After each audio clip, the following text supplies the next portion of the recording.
उन्होंने कुछ ही दूर का सफर तय किया था कि तभी उनके सामने दो व्यक्ति आ गए। वे दोनों एक दूसरे को घूर रहे थे। हालांकि वह दोनों एक दूसरे से कुछ कह नहीं रहे थे, किंतु वे दोनों एक दूसरे को कुछ इस प्रकार देख रहे थे मानो वह अभी एक दूसरे पर टूट पड़ेंगे। उन्हें देखकर शिष्य को समझ नहीं आया कि आखिर यह दोनों एक दूसरे को इस प्रकार क्यों देख रहे हैं। तभी वह शिष्य उन गुरुवर से कहता है, हे गुरुवर, ये दोनों क्या कर रहे हैं?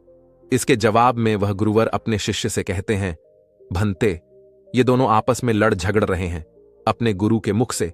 यह सुनकर शिष्य थोड़ा अज में पड़ गया और वह अपने गुरु से एक बार फिर प्रश्न करते हुए कहते हैं, हे गुरुवर, आप ये कैसी बातें कर रहे हैं?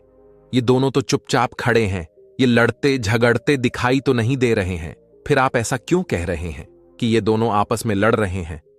तभी वह गुरु मुस्कुराने लगे और अपने शिष्य से कहते हैं, भंते, झगड़ा करने के लिए केवल एक शब्द ही काफी है और उस शब्द का प्रयोग अभी तक इन्होंने नहीं किया है।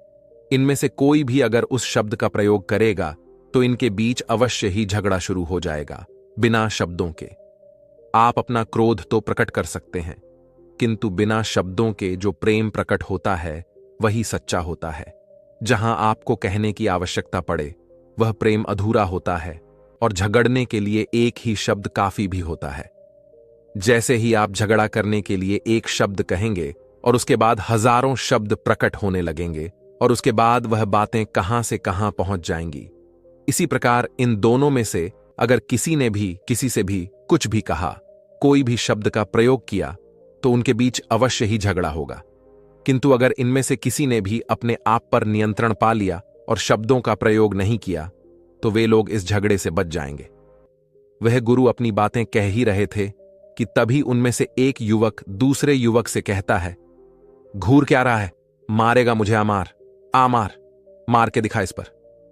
वह दूसरा युवक कहता है, दोबारा मेरे सामने आया ना तो मैं तुझे छोड़ूंगा नहीं, इसलिए चला जा यहां से। इसके बाद वे दोनों आपस में एक दूसरे पर आरोप लगाने लगे और एक दूसरे के साथ देखते ही देखते बातों बातों में वह भिड़ गए और कुछ ही समय बाद उन दोनों में हाथापाई भी हो गई। इसके बाद उन गुरु के आदेश पर शिष्य ने जैसे तैसे उन दोनों को छुड़ाया और फिर उन गुरुवर ने उन दोनों को समझा बुझाकर उनके घर वापस भेज दिया।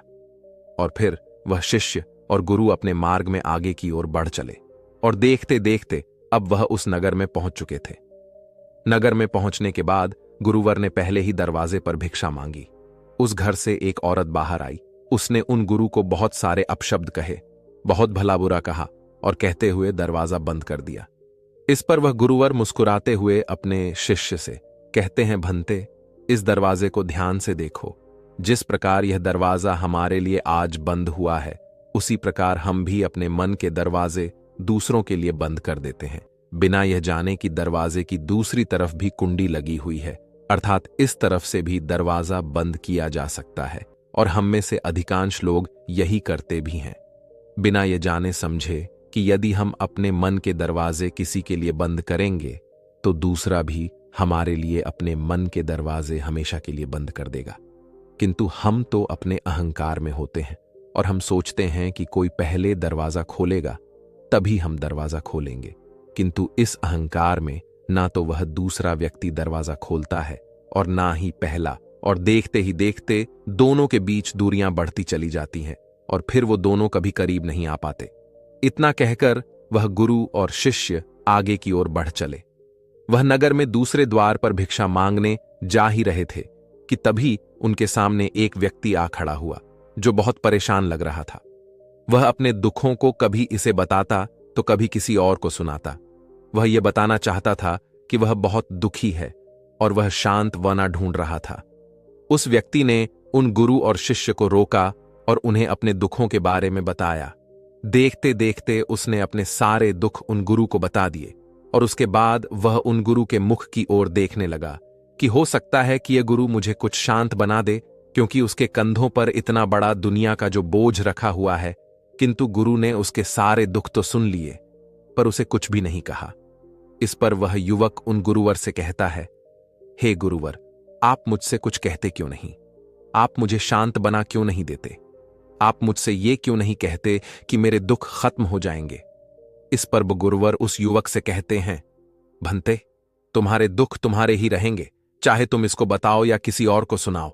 यह कम नहीं होने वाले, इसलिए अपने दुखों पर रोना बंद करो और इसका समाधान ढूंढने का प्रयास करो। इतना कहकर वे दोनों मार्ग में आगे की ओर बढ़े। तभी शिष्य अपने गुरु से प्रश्न करते हुए कहता है, हे गुरुवर, इस संसार में रहना कितना बड़ा चुनौती का काम है। एक दुखी व्यक्ति इस संसार में कितना परेशान रहता है, के लिए, कभी परिवार के लिए, कभी व्यापार के लिए, तो कभी अच्छे जीवन के लिए। इस पर वह गुरु अपने शिष्य के प्रश्न का जवाब देते हुए कहते हैं, भंते, इस दुनिया में प्रेम से बढ़कर कोई और दूसरी चुनौती नहीं है। किसी दूसरे व्यक्ति के साथ खुश रहना इस दुनिया में सबसे बड़ी चुनौती है। तुमने इन चीजों पर कभी ध्यान दिया है? जहां पर दो लोग एक साथ होते हैं, वहां मानो दो बर्तन आपस में टकराते ही रहते हैं, और जब वह दोनों बर्तन आपस में टकराते हैं तो आवाज तो होती ही है, साथ ही संघर्ष भी होता है। इसके बाद वह गुरु और शिष्य भिक्षा मांगकर वापस घर की ओर लौटने लगे। तभी रास्ते में उस राज्य का राजा उसी मार्ग से होकर गुजर रहा था।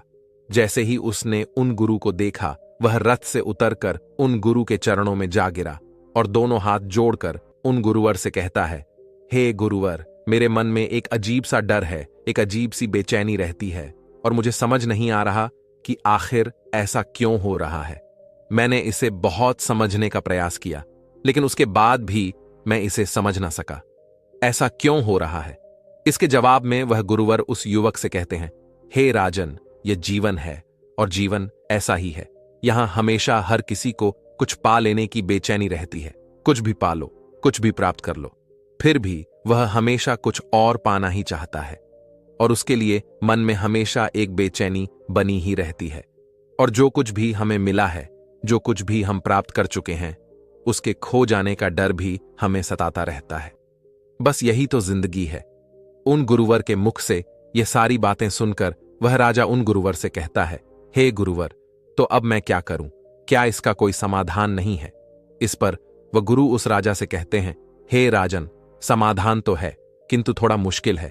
इस पर वह राजा उन गुरुवर से कहता है, हे गुरुवर, आप मुझे समाधान बताइए। समाधान चाहे कितना भी मुश्किल क्यों ना हो, मैं उसे अवश्य करूंगा। इस पर वह गुरुवर उस राजा को समाधान बताते हुए कहते हैं, हे राजन, समाधान बड़ा ही सरल है। जिसने अपने मन से पा लेने की इच्छा निकाल दी, उसके मन की बेचैनी भी चली जाती है, और जिसने अपने मन से खो जाने का डर निकाल दिया, उसका डर भी खत्म हो जाता है। आगे वह राजा उन गुरुवर से कहता है, हे गुरुवर, आजकल मैं अपने राज्य को लेकर बहुत तनाव में रहता हूं। आखिर ऐसा क्यों है? इसके जवाब में वह गुरुवर उस राजा से कहते हैं, हे राजन, जिस व्यक्ति का केवल एक ही चेहरा है, वह कभी तनाव में नहीं रहता, क्योंकि वह अपने एक ही चेहरे के साथ जैसा है वैसा ही रहता है। पर जिस व्यक्ति के हजारों चेहरे होते हैं और जिसे बार बार अपने चेहरे बदलने की आवश्यकता पड़ती है, उसे हमेशा तनाव बना रहता है। इसलिए आज से ही अपने सारे झूठे चेहरों को उतार कर अपने मूलतः स्वभाव में वापस लौट जाओ, वहां तुम्हें कोई तनाव नहीं होगा। इस पर वह राजा उन गुरुवर से प्रश्न करते हुए कहता है, किंतु हे गुरुवर, यह कैसे संभव होगा? इसके जवाब में वह गुरुवर राजा से कहते हैं, हे राजन, शांत होकर जो व्यक्ति शांत हो गया है, उसका दिमाग इस दुनिया में सबसे ज्यादा मजबूत है और वह कुछ भी कर सकता है। इसलिए अपने मन को शांत करो। जैसे ही तुम्हारा मन शांत होगा, तुम्हारी सारी चिंताएं, सारी परेशानियां, सारा तनाव हमेशा हमेशा के लिए खत्म हो जाएगा। इतना कहकर वह गुरु और शिष्य आश्रम की ओर बढ़े। तभी रास्ते में वह शिष्य उन गुरुवर से प्रश्न करते हुए कहता है, हे गुरुवर, यह धोखा क्या है और कौन किसको धोखा देता है? इसका जवाब देते हुए वह गुरुवर अपने शिष्य से कहते हैं, भंते, धोखा देने वाला यह सोचता है कि वह किसी और को धोखा दे रहा है, परंतु यदि वास्तविकता देखी जाए तो कोई किसी को धोखा नहीं दे सकता।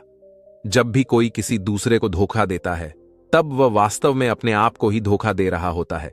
जैसे अगर कोई पत्नी अपने पति को धोखा देती है, तो वास्तव में वह अपने आप को धोखा दे रही है, अर्थात बुराई तो उसके मन में ही पैदा हो रही है, डर तो उसके मन में ही पैदा हो रहा है, कुंठा उसके मन में ही पैदा हो रही है, और इनके चलते वह अपने लिए अपने जीवन में दुखों को उत्पन्न कर रही है। और ठीक इसी तरह से अगर कोई पति अपनी पत्नी को धोखा दे रहा है, तो वह भी अपने आप को ही धोखा दे रहा है। इसलिए हमें अपने मन को जानने की आवश्यकता है। हमें अपने मन का विश्लेषण करना चाहिए, अपने विचारों का विश्लेषण करना चाहिए, उसे ध्यान से देखना चाहिए कि कहीं हम अपने आप को धोखा तो नहीं दे रहे, क्योंकि हर व्यक्ति के पास एक सीमित समय है और इस सीमित समय का सदुपयोग करो। कोई ऐसा काम मत करो जिससे आपको बाद में पछताना पड़े और पश्चाताप के लिए भी आपके पास समय कम पड़ जाए।